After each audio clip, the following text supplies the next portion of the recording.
स्वागत है आप सब लोगों का हमारे इस यूट्यूब चैनल में। आज इस वीडियो में हम लोग बात करने वाले हैं IRFC लिमिटेड के बारे में।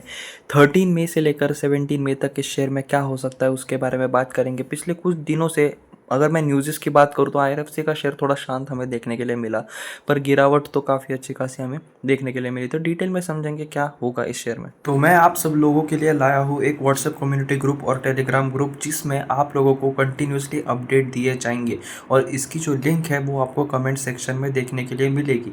अगर मैं बात करूँ इसमें हम किस बारे में बात करेंगे तो डिविडेंड स्टॉक, जो डिविडेंड रिलेटेड जो न्यूज़ आती है, अपडेट्स आते हैं, उसके बारे में मैं आपको वहाँ पे इन्फॉर्मेशन दूंगा। बोनस स्प्लिट, किसी शेयर में स्प्लिट होगा, बोनस होगा, उससे रिलेटेड अगर कुछ अपडेट्स आते हैं, कौन सा शेयर है, उसकी फंडामेंटल एनालिसिस वगैरह सब कुछ वहाँ पे आपको प्रोवाइड करूँगा।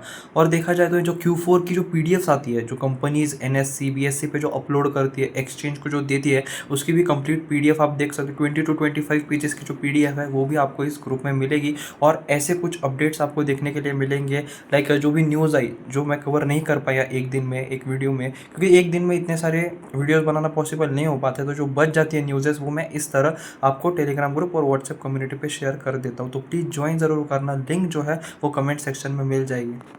तो अगर हम इसके शेयर प्राइस की बात करें तो 0.34% की तेज़ी हमें इस शेयर में देखने के लिए मिली है और इसका जो लास्ट ट्रेडेड प्राइस रहा वो 147.55 रुपीज़ देखने के लिए मिल रहा है।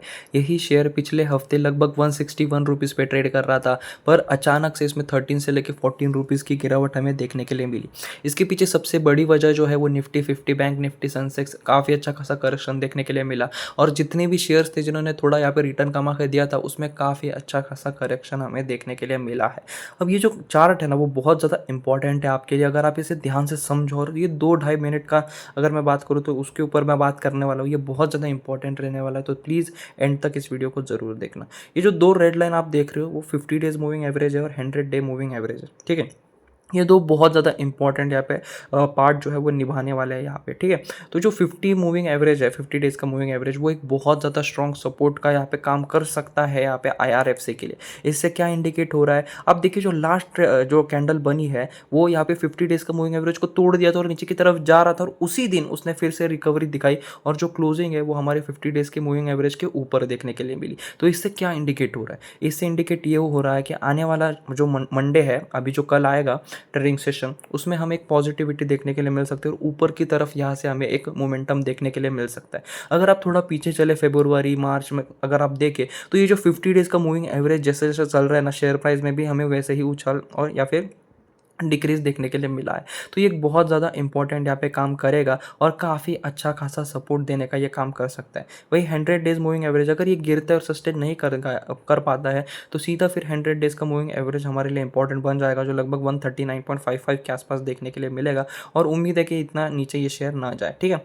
और जो मैंने ये ग्रीन जो मार्कर से मार्क किया है वो बहुत ज़्यादा क्रूशियल है, क्योंकि मैंने जो ट्रेड लाइंस जो बनाई है दो, वो मैंने किस बेसिस पे बनाई है, जिन्हें काफ़ी टेक्निकल एनालिसिस का यहाँ पे नॉलेज नहीं है उनके लिए ये काफ़ी ज़्यादा हेल्पफुल रहेगा। क्योंकि ये जो पॉइंट्स है जो मैंने मार्कर से पॉइंट किया, बार बार ये शेयर उन पॉइंट्स पे आया है, तो उस वजह से हमें ये प्रूव होते हुए देखने के लिए मिल रहा है कि जो दो ट्रेड लाइन है वो बहुत ज़्यादा इंपॉर्टेंट रहने वाली है। और जब हम फंडामेंटली और जब एनालिस्ट की भी बात कर रहे थे तो उन्होंने भी कहा था कि 160 जो मार्क है वो बहुत ज़्यादा इंपॉर्टेंट रहेगा IRFC के इस शेयर में, क्योंकि 156 से लेकर 160 के बीच में ये शेयर बहुत ज़्यादा दिनों तक रहने की संभावना थी, क्योंकि नो ट्रेडिंग जोन भी यहाँ पे फील हो रहा था। वही अगर मैं बात करूँ तो एनालिस्ट का मानना था कि अगर ये 160 का मार्क क्रॉस करता है तो सीधा 220 रुपीज़ का टारगेट हम एक्सपेक्ट कर सकते हैं इस शेयर से, पर ऐसा हुआ नहीं। 160 का ये जो सस्टेन नहीं कर पाया शेयर और काफ़ी अच्छी खासी गिरावट देखने के लिए मिली।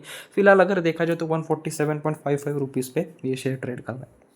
तो अब आपको यहाँ से क्या करना चाहिए, बस आप इसका स्क्रीनशॉट लीजिए, थोड़ी देर देखिए, आपको खुद समझ आ जाएगा। 50 डेज़ मूविंग एवरेज बहुत ज़्यादा इंपॉर्टेंट है और हमारा जो नेक्स्ट जो रेजिस्टेंस हमें फील होगा वो 161.31 पे होने वाला है। बस इतना ही था और कुछ नहीं। टेक्निकल में भी बात करूँ तो बहुत ईजी लैंग्वेज में और बहुत ईजी बेसिस पे मैंने आप लोगों को कहा कि 161 हमारे लिए बहुत क्रूशियल है, जो 2 से 3 ट्रेडिंग सेशन हमें देखने के लिए मिलेगा, ठीक है। तो 13 से 17 में काफ़ी ज़्यादा इंपॉर्टेंट हो सकता है। आई होप आपको ये समझ आ गया होगा कि 160 का लेवल जो है वो बहुत ज़्यादा इंपॉर्टेंट है और 148 का भी।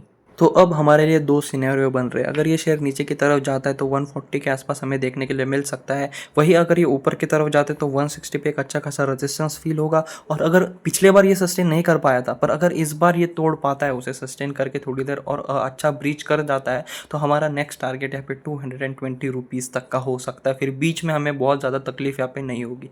ठीक है, तो एनालिस्ट का भी यही कहना था कि 160 क्रूशियल है, अगर वो तोड़ता है तो 220 नेक्स्ट टारगेट हमारा फिक्स है। ठीक है, तो आज के हमारे इस वीडियो में सिर्फ इतना ही था। आई होप आपको ये वीडियो पसंद आया होगा और आई होप आपको समझ आ गया होगा कि 13 से लेकर 17 में का क्या यहाँ पे सीन रह सकता है।